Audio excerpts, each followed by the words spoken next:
En ellas están recluidos los criminales más peligrosos del país. Han matado a policías, a otros internos. Se trata de lo peor. Son prisiones tan secretas. Son miles de personas que no sospechan que caminan sobre una prisión federal. Tan polémicas. Tienen los campamentos y las prisiones preparadas si la gente se rebela. Y tan peligrosas. La gente ignora por completo que existen estos lugares en suelo estadounidense, en nuestras ciudades. Que es necesario mantener bajo llave los detalles de su funcionamiento. Una vez que se cierran las puertas, nadie sabe lo que te puede pasar. Pero ¿qué sucede detrás de los muros de piedra y de los barrotes de hierro que la gente desconoce? ¿Estas instalaciones son realmente grandes y oscuros secretos? La gente tiene muy poca idea de lo que sucede tras los muros de las prisiones del país. Hay quien cree en la existencia de un libro. Un libro que contiene los secretos mejor guardados de los Estados Unidos de América. Un libro cuya mera existencia conocen únicamente unos pocos elegidos. Pero si tal libro existe, ¿qué contiene? ¿Lugares secretos? ¿Métodos secretos? ¿Planes secretos? ¿Existe realmente el libro de los secretos de los Estados Unidos? El libro de los secretos. Prisiones secretas. Primer acto. Supermax. Centro de detención de la bahía de Guantánamo, en la costa sur de Cuba, a 1125 kilómetros de los Estados Unidos. En esta prisión militar estadounidense construida en 2002, también conocida como Gitmo, están recluidos unos 800 presuntos terroristas. Este famoso enclave ha ocupado los titulares nacionales por sus operaciones clandestinas y por los peligrosos criminales que acoge. Pero es posible que muchos ciudadanos no sepan que existen otras prisiones, situadas en suelo estadounidense, y que esconden secretos gubernamentales y en las que están recluidos criminales tan terroríficos como los de Guantánamo. Son las prisiones más secretas. Diría que de superalta seguridad. Las prisiones Supermax. Son prisiones en las que los presos están en sus celdas tras una puerta de acero macizo durante 23 o 24 horas al día. Son las partes menos visibles de nuestro sistema penitenciario judicial. Florence, Colorado. Oculta entre la belleza de las montañas rocosas, se encuentra la prisión federal de máxima seguridad ADX, de $60 millones. Se construyó en 1994, y para muchos la también llamada Supermax es la prisión más segura de los Estados Unidos y posiblemente del mundo. Solo ha habido 3 prisiones Supermax en la historia, prisiones federales de máxima seguridad: Alcatraz, Marion, Illinois y la actual. He investigado durante 23 años el mundo de las prisiones y Supermax es con mucho la más destacada. Es realmente hermética. Se la considera la Harvard de las prisiones. Los internos que están en la Supermax actual han matado a policías, han matado a otros internos. Se trata de lo peor.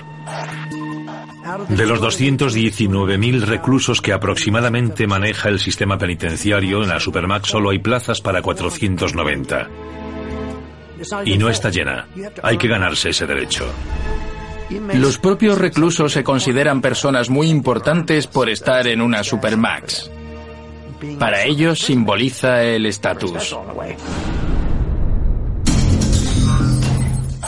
La Supermax, a solo 160 kilómetros de Denver, recibe los apelativos de la versión limpia del infierno y la Alcatraz de las Rocosas.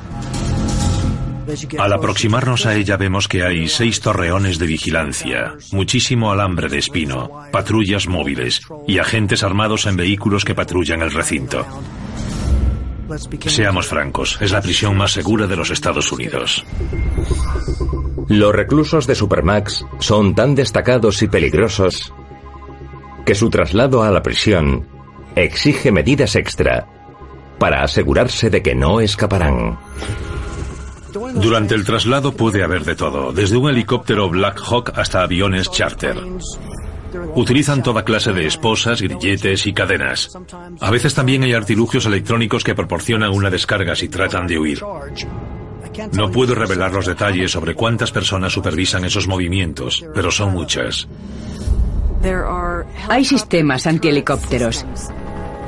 En caso de que uno sobrevolase el recinto para sacar a alguien del diminuto patio que ocupa el centro de la prisión, se encontraría con varios niveles de cables que cruzan ese patio. No puede salir nada ni entrar nada. Según fuentes internas, la tecnología de Supermax supera la de cualquier prisión federal conocida y hace inútil todos los intentos de fuga. Hay sensores de movimiento en el suelo. Si alguien consiguiese colarse en los conductos del edificio, los sensores de movimiento harían saltar la alarma y los guardias sabrían exactamente dónde se produjo. Otra característica de Supermax es el sistema central de control, que se sitúa en un lugar al que no podrían acceder nunca los internos. Pero por si acaso, pueden activar una alarma que cierra la sala de control. Y esa alarma está en un lugar remoto, muy lejos de la prisión. Notorios terroristas como Ramzi Youssef, Richard Reed, Ted Kaczynski y Eric Rudolph deben considerar Supermax su hogar. Si echásemos un vistazo al bloque de celdas o el campo, como le llaman ellos, veríamos a Sammy el Toro Gravano, el matón de la mafia, en la celda contigua a la de Robert Hansen, un espía, vecino en su momento de Timothy McVeigh, antes de su ejecución. Se calcula que el coste del mantenimiento de los reclusos en régimen de incomunicación es de $75,000 por recluso y año.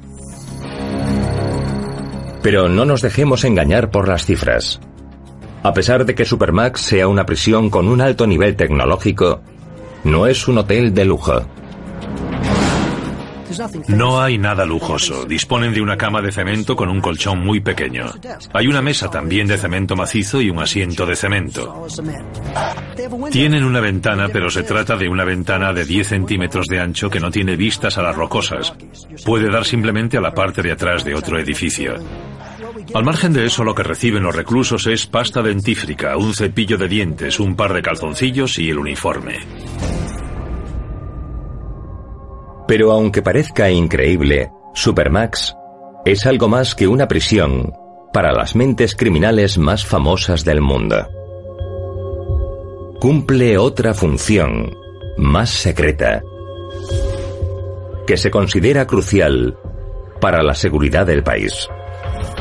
El objetivo de una prisión normal es recluir y servir de disuasión a los demás. Supermax tiene otra misión de la que no solemos hablar. Los presos son personas que han tenido un gran impacto en nuestras vidas, así que recopilamos información, colaboramos con la Fuerza Conjunta Antiterrorista, colaboramos con las agencias de seguridad nacional, con el FBI, el Servicio Secreto, con todo el mundo.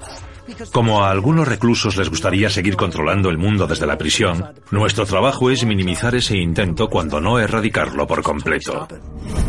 También escuchamos las conversaciones en tiempo real y las grabamos. Y lo hacemos porque no queremos que algún plan suyo se ponga en marcha en el mundo y que después tengamos que hacer autopsias. Es una respuesta reactiva. La intención de Supermax es ser proactivos y poder atar cabos. El terrorismo no desaparecerá, pero es posible que algún día podamos decir, estas son las lecciones que hemos aprendido de la gente que trabaja en Supermax, que nos permitieron salvar ese edificio, ese puente o ese túnel. Son cosas de las que no puedo hablar, pero de Supermax obtenemos mucha información interesante. En Supermax están recluidos algunos de los criminales más feroces de los Estados Unidos. Pero sigue habiendo otras prisiones de máxima seguridad. Prisiones en las que hay reclusos considerados tan peligrosos que se guarda en secreto su identidad. incluso ante sus compañeros. Guantánamos americanos. Butner, Carolina del Norte, mayo de 2008.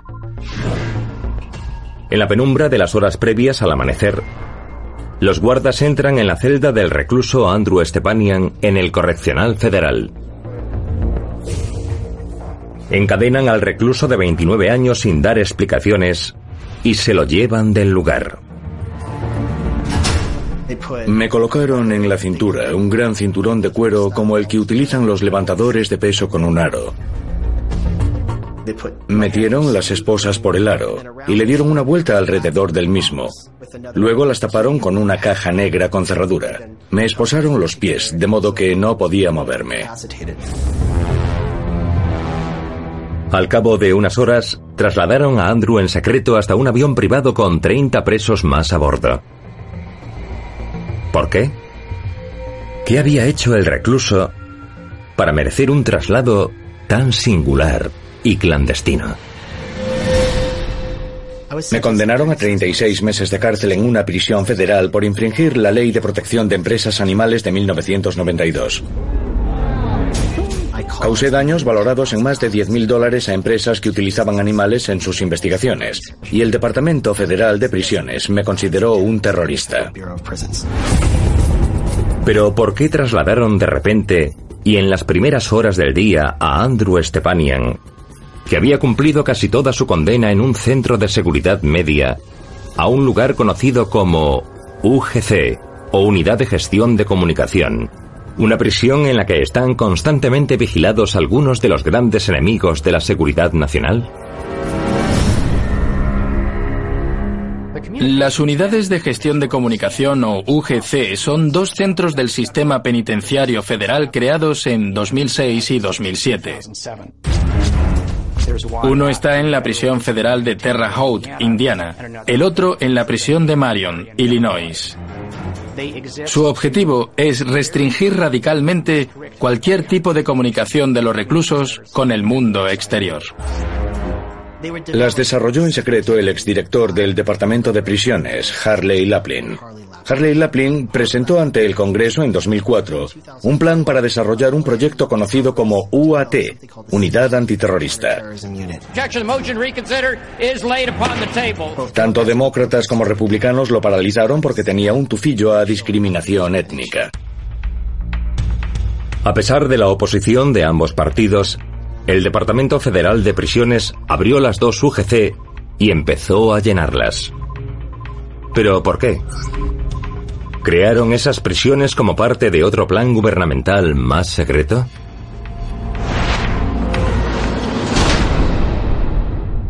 Dentro de los patios y de los muros de esa prisión, hay una unidad aislada para personas que, según el gobierno, poseen una relevancia inspiradora. Considero que es un eufemismo para referirse a prisioneros políticos. ¿Pero por qué trasladaron a un preso relativamente inofensivo como Andrew Stepanian, al que solo le quedaban 5 meses y medio de condena, a un centro de máxima seguridad rodeado de terroristas convictos? Lo preocupante de estos centros es que más de las 2/3 partes de la población reclusa son prisioneros árabes o musulmanes. A pesar de que los árabes y los musulmanes son una pequeña parte de la población total de los Estados Unidos, es lógico que haya acusaciones de discriminación a la hora de enviar gente allí. Todas las prisiones tienen una misión. La Unidad de Gestión de Comunicación se creó para acoger a individuos que son terroristas y una amenaza para nuestra comunidad. Esa es su misión. El gobierno federal vio que había una comunicación permanente con otras células terroristas y decidió concentrar a esos individuos en una UGC. El recluso Andrew Stepanian, confundido y asustado, se preguntaba por qué lo habían trasladado a una prisión con mayoría de internos musulmanes e implicados en actos criminales de terrorismo muchísimo más graves que los suyos. Un día Stepanian descubrió que lo utilizaban como equilibrador. La primera vez que oí el término equilibrador fue a un guardia mientras yo lavaba mi ropa. El guardia se detuvo junto a la lavadora y me dijo: chico, no quiero que te vengas abajo, solo estás aquí como equilibrador. No eres como el resto de estos musulmanes, estás aquí para equilibrar, pronto volverás a casa. Si eso era cierto, si el guardia sabía que yo estaba allí para compensar la disparidad racial, eso es algo que debe abrirnos los ojos. ¿Es políticamente correcto? Probablemente no. ¿Está sometido a control jurídico? Sí. Creo que empezaron a identificar a terroristas que fueron condenados en los Estados Unidos y que introdujeron a otros individuos que no eran musulmanes para lograr un cierto equilibrio en la población reclusa y evitar la amenaza de un litigio. Se ha debatido mucho en el país sobre lugares como la bahía de Guantánamo, pero la mayoría de la gente ignora por completo que existen estos lugares en suelo estadounidense, en nuestras ciudades.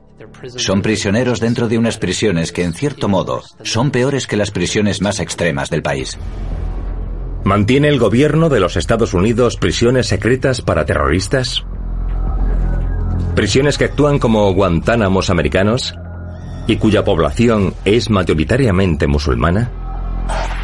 ¿E incluyen a no musulmanes como Andrew Stepanian para equilibrar las cifras y evitar acusaciones de racismo y creación de perfiles raciales por parte del gobierno? Hay hombres como Andrew Stepanian que creen que la respuesta es sí. Pero otros afirman que se trata de un plan oculto más sorprendente relativo a las prisiones del país. Un plan que se dedica a cambiar seres humanos por simple dinero.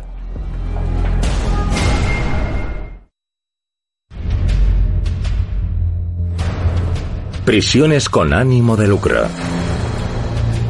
Wilkes-Barre, Pensilvania, 2003. En el juzgado del condado de Lucerne comparece Edward Kensakowski, de 17 años, ante el juez Mark Schiavarella, acusado de posesión de marihuana que ni siquiera era suya. Al cabo de unos minutos, encadenan a Kensakowski y lo condenan a 30 días en un reformatorio juvenil y a 4 meses en un campamento militar. Hay chicos que, por escribir algo o por poner comentarios inocuos en Facebook, fueron enviados a estos centros juveniles de internamiento. Y encerrarlos, como si fuesen curtidos criminales, puede causar un efecto devastador en sus vidas. En 2008, el FBI descubrió que el juez Schiavarella y su colega el juez Michael Conohan llevaban años ocultando un secreto. Tenemos a un juez de menores que recibía dinero de los dueños de prisiones privadas y que luego condenaba a los chicos que comparecían ante él a penas de prisión en esos centros. En total, los jueces recibieron más de $2 millones en sobornos de los constructores y gestores de 2 centros juveniles de internamiento con ánimo de lucro. Este delito inimaginable sacudió a la nación y se bautizó como el escándalo de niños por dinero. Han quedado marcados y traumatizados de por vida porque un juez quería tener ingresos extra. En junio de 2010, el exrecluso Edward Kensakowski se suicidó. Sus amigos y familiares dicen que estaba obsesionado por su aterradora experiencia en el reformatorio juvenil y que eso lo llevó a la tumba. El 11 de agosto de 2011 condenaron al juez Mark Schiavarella a 28 años de cárcel por 12 delitos, entre los que estaban el crimen organizado y la conspiración.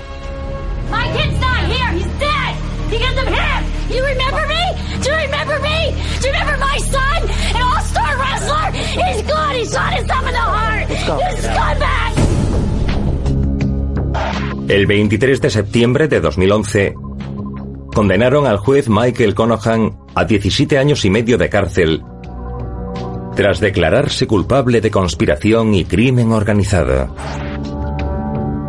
Pero este escándalo de niños por dinero, ¿fue un caso aislado? ¿O podría ser solo la punta del iceberg y que haya en las prisiones más planes ocultos y lucrativos?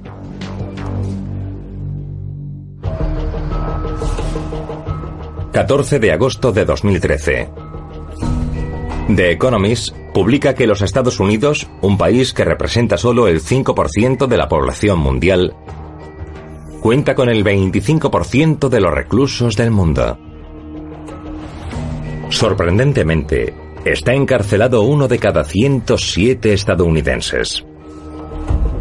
La población reclusa de Estados Unidos se ha incrementado el 30% en la última década.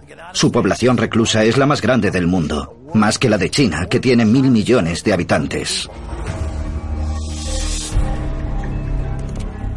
Pero, ¿por qué hay tanta gente encarcelada en los Estados Unidos?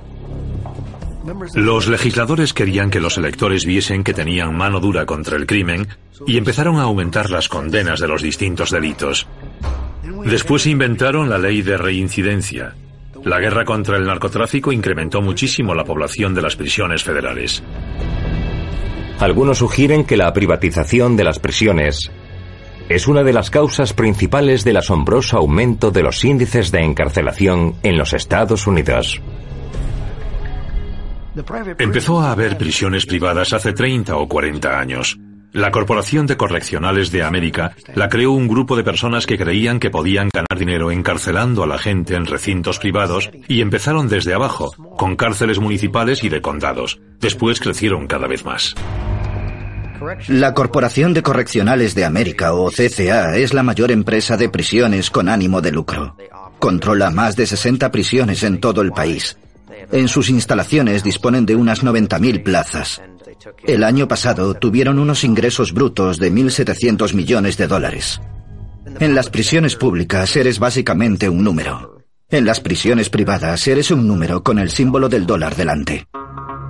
Nuestro gobierno ha firmado acuerdos con las empresas que gestionan estas prisiones. Deben tener una ocupación de al menos el 90%. Somos existencias y las estanterías tienen que estar llenas.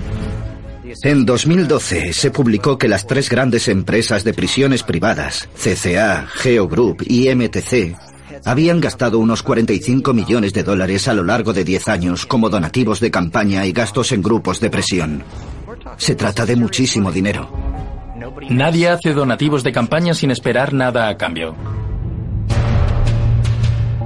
Si se hacen donativos a cambio de promesas legislativas, ¿los ciudadanos podemos estar seguros de que las prisiones se gestionan buscando el interés público? Algún día saldrá el 95% de los prisioneros. Los reclusos que están en las prisiones con ánimo de lucro, que no ofrecen incentivos a la rehabilitación, porque cada recluso que no vuelve es $1 que no entra en su bolsillo. Según la investigación, esos reclusos suelen volver a delinquir. Es el auténtico peligro para la gente. Pero aunque a algunos les dé miedo el sistema de prisiones con ánimo de lucro, existe otra preocupación quizá más aterradora. Que prácticamente todos podamos acabar encerrados simplemente por un caso de identificación errónea.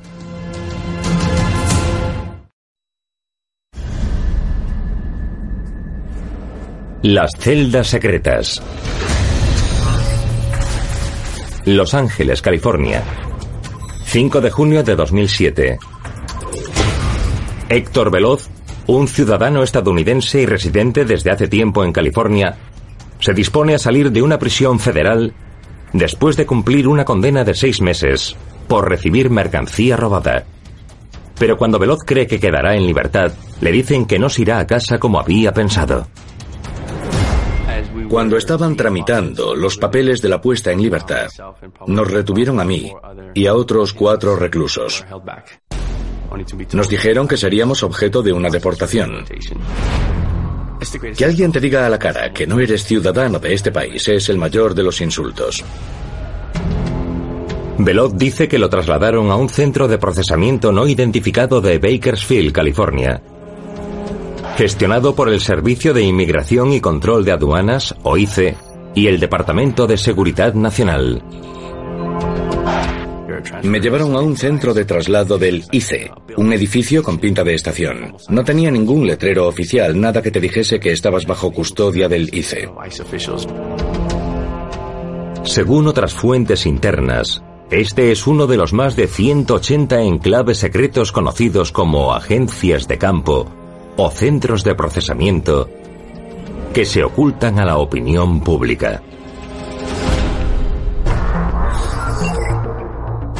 Estamos en el centro de Los Ángeles. A mis espaldas está el edificio federal y esta es la entrada principal, pero nunca sospecharíamos que debajo hay una prisión secreta. Cuando alguien está en el edificio federal o en la acera, bajo sus pies hay gente encerrada en una prisión gestionada por el Departamento de Seguridad Nacional. Está el gobierno de los Estados Unidos deteniendo a inmigrantes, incluso a ciudadanos del país, y los oculta a plena luz del día. Si observamos esta entrada, nos parece que es un aparcamiento, pero en realidad se trata de la entrada a un centro de detención subterráneo, en el que el Departamento de Seguridad Nacional retiene a los inmigrantes mientras gestiona su traslado a otros centros de detención. Aunque estos centros de procesamiento secretos están destinados a estancias cortas, de 12 a 24 horas, hay quienes afirman que en ellos los detenidos pasan días, semanas e incluso meses. Hay personas que estuvieron semanas sin lavarse los dientes, sin cambiarse de ropa, sin ducharse, sin poder hacer una llamada telefónica.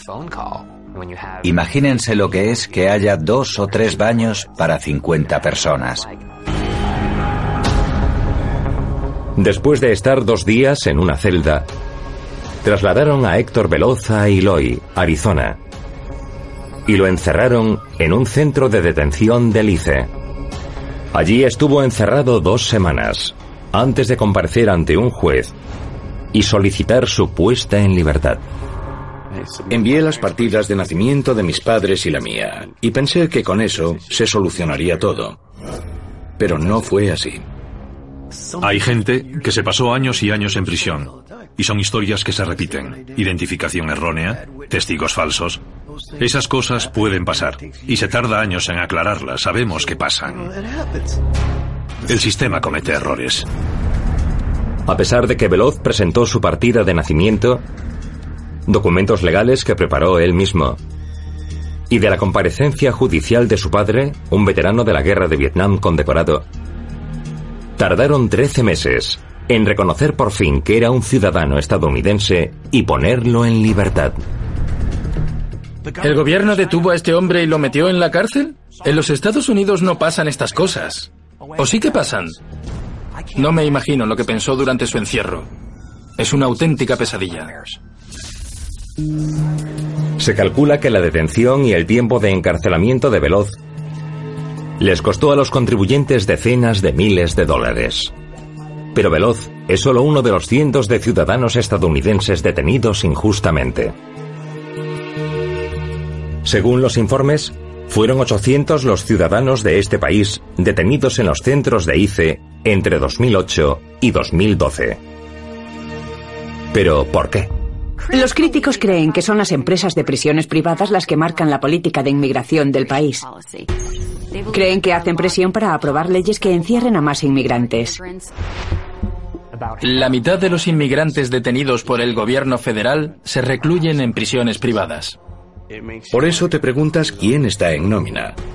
¿Quién se beneficia de todo esto? Yo no.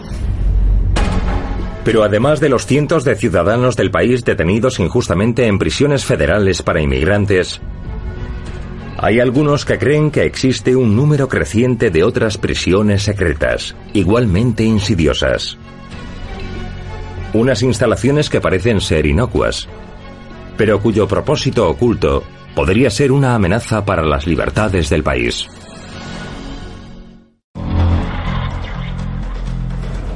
El bien común. Nueva Orleans, Luisiana, 29 de agosto de 2005. El huracán Katrina lo destruye todo a su paso, incluso las prisiones, la local y la estatal. Se declara el estado de emergencia, que para muchos es de facto una forma de ley marcial. FEMA, la Agencia Federal para la Gestión de Emergencias, prepara campamentos para los desplazados. Y las autoridades estatales y federales convierten la estación de autobuses de Greyhound en una cárcel improvisada, bautizada acertadamente como Campamento Greyhound.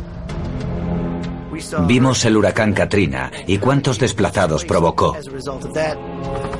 Es legítimamente necesario que el gobierno federal disponga de un plan de emergencia en caso de desastre.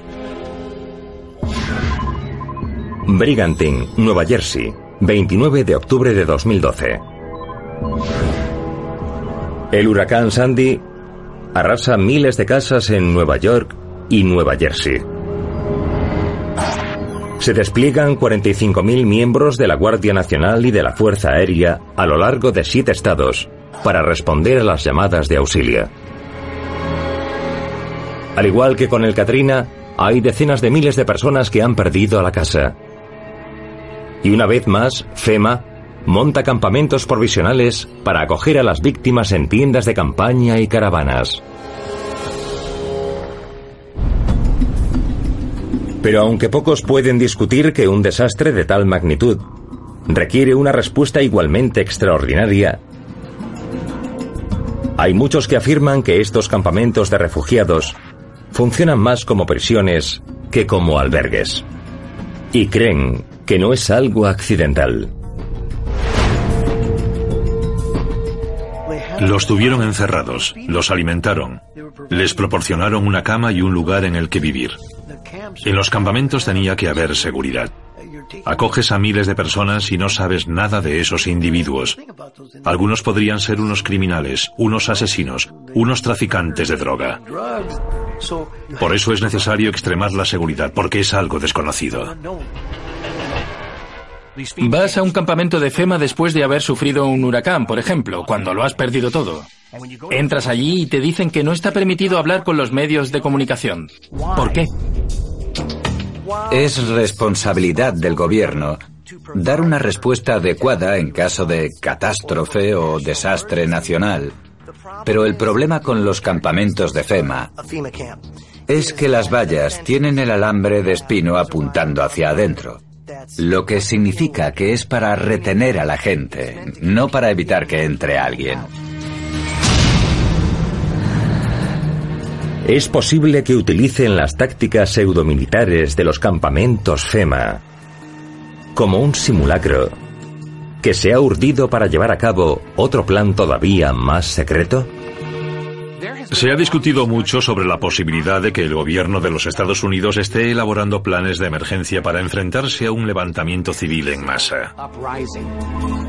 Se habla de determinadas instalaciones ya construidas que están vacías y que parece que se pueden transformar rápidamente para acoger a un gran número de personas.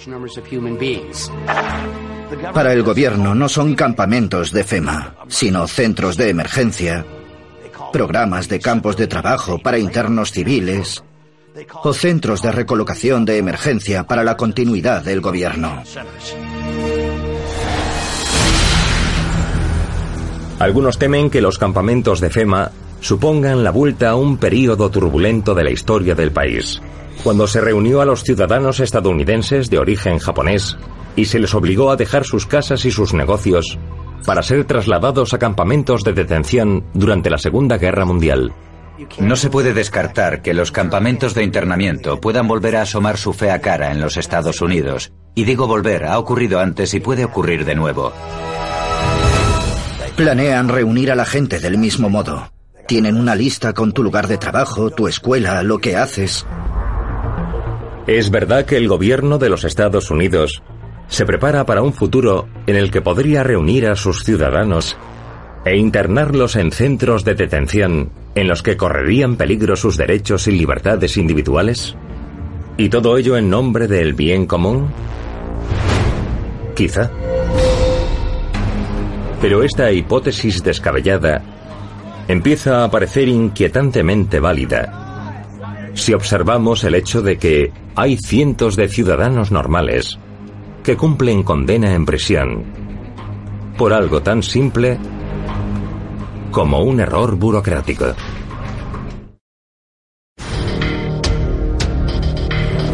Prisiones para deudores. Herring, Illinois. Detienen y encierran a Lisa Lindsay, que ha sobrevivido a un cáncer, por no haber pagado una factura médica de $280. Pero según Lindsay, la factura no es suya. De hecho, fue una agencia de morosos la que adjuntó por error su nombre a la deuda. Lindsay acabó pagando $600 para saldar los costes del error y poder salir de lo que algunos llaman prisión para deudores. La prisión por deudas es una práctica que consiste en encarcelar a quien no puede pagar una multa. Puede ser una multa muy pequeña.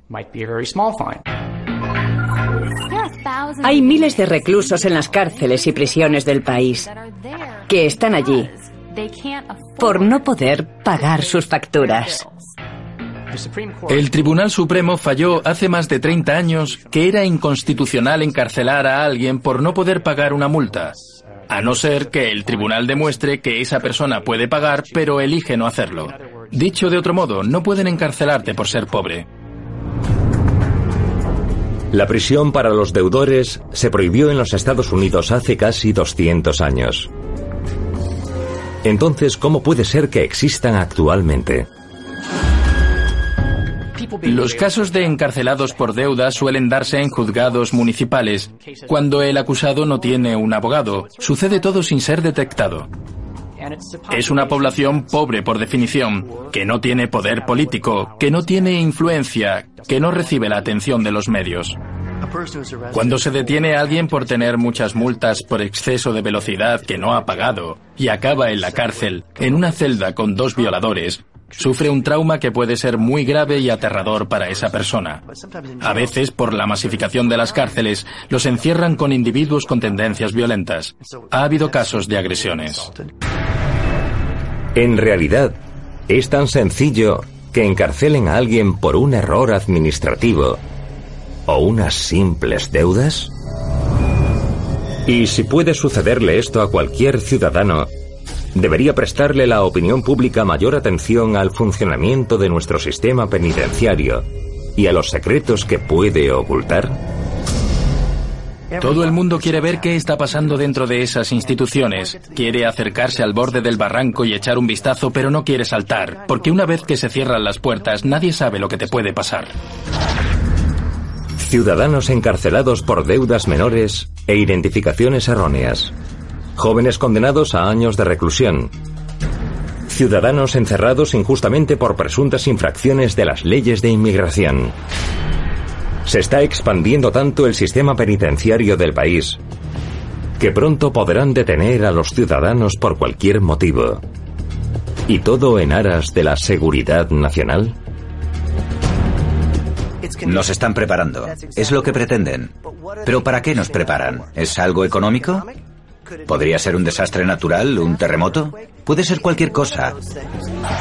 Pero podemos afirmar, sin temor a equivocarnos, que nos están preparando para algo.